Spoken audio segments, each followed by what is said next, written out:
तो hello friends, कैसे हो आप सब। उम्मीद करता हूँ आप सब एकदम खैरियत से होंगे। तो स्वागत है आपका फिर से हमारे चैनल एग्री पाठशाला में। तो आज की वीडियो में आपके लिए लेकर आया हूँ बीएससी ऑनर्स एग्रीकल्चर के 4th सेमेस्टर के agricultural marketing trade and price के टॉप 25 ऑब्जेक्टिव टाइप क्वेश्चंस, जो कि आपके एग्जाम के लिए काफ़ी ज़्यादा इंपॉर्टेंट है। तो वीडियो को पूरी जरूर देखना। तो चलिए वीडियो की शुरुआत करते हैं। इसका पहला क्वेश्चन है, कृषि बाजार में प्रायः किस प्रकार की प्रतिस्पर्धा पाई जाती है। तो इसका आंसर है ऑप्शन नंबर ए, परफेक्ट कंपटीशन। कृषि बाजार में कई खरीदार और विक्रेता होते हैं, इसलिए परफेक्ट कंपटीशन पाया जाता है। अगला क्वेश्चन है, भारतीय कृषि विपणन के जनक किसे कहा जाता है, यानी who is the known as the father of Indian agricultural marketing. तो इसका आंसर है option number A, sir Malcolm Darling. भारतीय कृषि विपणन के विकास में मैलकॉल्म डार्लिंग का योगदान महत्वपूर्ण था।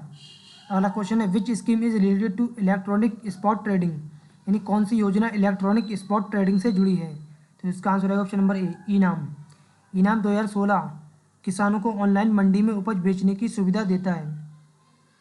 अगला क्वेश्चन है, which market is also called secondary market, यानी किसे द्वितीयक बाजार कहते हैं। तो इसका आंसर है ऑप्शन नंबर बी, जहां व्यापारी को बेचता है।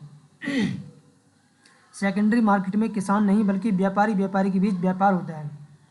अगला क्वेश्चन है, which act controls essential commodities in India, यानी भारत में आवश्यक वस्तुओं को कौन सा अधिनियम नियंत्रित करता है। तो इसका आंसर है option number B, essential commodities act 1955। आवश्यक वस्तुओं के भंडार और मूल्य नियंत्रण हेतु यह अधिनियम बना।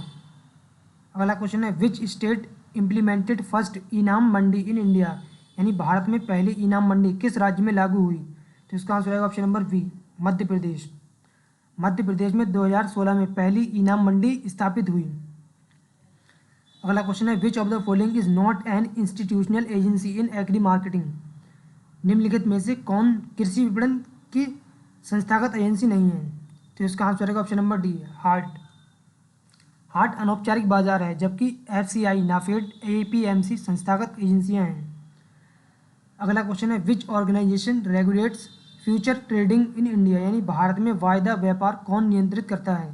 तो इसका आंसर है ऑप्शन नंबर ए, सेबी। सेबी भारत में स्टॉक और वायदा बाजारों का नियमन करता है। अगला क्वेश्चन है, food security act was enacted in India, यानी खाद्य सुरक्षा अधिनियम कब लागू हुआ। तो इसका आंसर है ऑप्शन नंबर सी, 2013। राष्ट्रीय खाद्य सुरक्षा अधिनियम 2013 में लागू किया गया। अगला क्वेश्चन है, which index measures changes in consumers level price, यानी उपभोक्ता स्तर पर मूल्य परिवर्तन को कौन सा सूचकांक मापता है। तो इसका आंसर है option number B, CPI, consumer price index.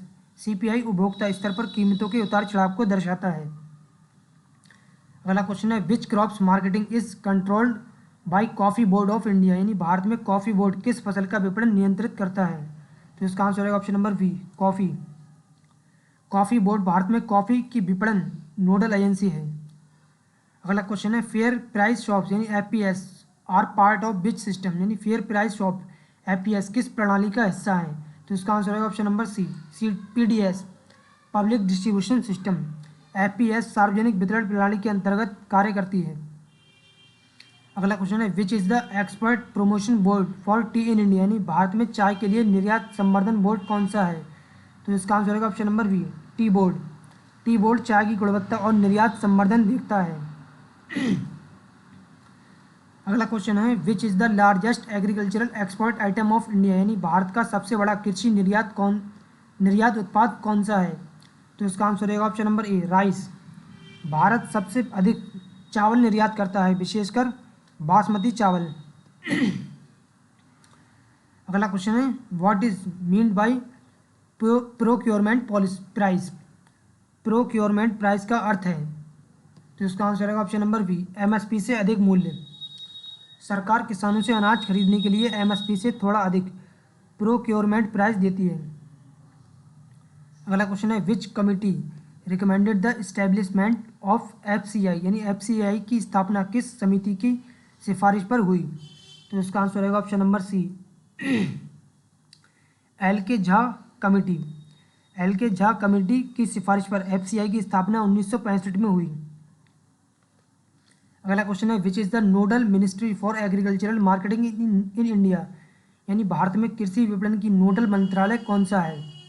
तो इसका आंसर रहेगा option number C, ministry of agriculture and farmers welfare.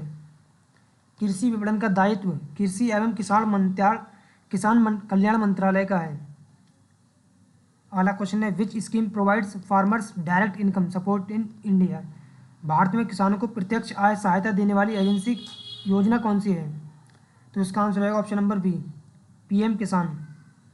प्रधानमंत्री किसान सम्मान निधि योजना 2019 में किसानों को प्रत्यक्ष आय सहायता मिलती है। अगला क्वेश्चन है, which is the apex body for price stabilization in India? यानी भारत में मूल्य स्थिरीकरण की शीर्ष संस्था कौन सी है? तो इसका आंसर रहेगा option number C, price stabilization fund, PSF. PSF का गठन आवश्यक वस्तुओं के मूल्य स्थिरीकरण हेतु किया गया। अगला क्वेश्चन है, what is the full form of ag mark? यानी एग मार्क का पूरा नाम क्या है? तो इसका आंसर रहेगा option number B, agricultural marketing and grading. Ag mark बराबर एग्रीकल्चरल मार्केटिंग एंड ग्रेडिंग का संक्षिप्त रूप है। अगला क्वेश्चन है, which organisation implements price support scheme, PSS? Price support scheme कौन लागू करता है? तो इसका आंसर रहेगा ऑप्शन नंबर ए, नाफेड। मूल्य समर्थन योजना पीएसएस को नाफेड लागू करता है। अगला क्वेश्चन है, which revolution is related to oil seeds production? यानी तिलहन उत्पादन से संबंधित क्रांति कौन सी है? तो इसका आंसर रहेगा ऑप्शन नंबर ए, येलो रिवॉल्यूशन। तिलहन उत्पादन वृद्धि को पीली क्रांति कहा जाता है। अगला क्वेश्चन है, which crop marketing is regulated by tobacco board? यानी भारत में टोबैको बोर्ड किस फसल का विपणन नियंत्रित करता है? तो इसका आंसर रहेगा option number B, tobacco. Tobacco board Bharat में तंबाकू विपणन नियंत्रित करता है। अगला क्वेश्चन है, which of the following is not included under MSP crops? निम्नलिखित में से कौन सी फसल एमएसपी में शामिल नहीं है? तो इसका आंसर रहेगा option number C, tomato. MSP केवल 22 मुख्य फसलों के लिए घोषित होता है, सब्जियों के लिए नहीं। अगला क्वेश्चन है, विच programme is called food for work? यानी किस कार्यक्रम को फूड फॉर वर्क कहा जाता है? तो इसका आंसर रहेगा option number D, rural employment programme. यानी ग्रामीण रोजगार कार्यक्रम 1977 को फूड फॉर वर्क योजना भी कहा गया।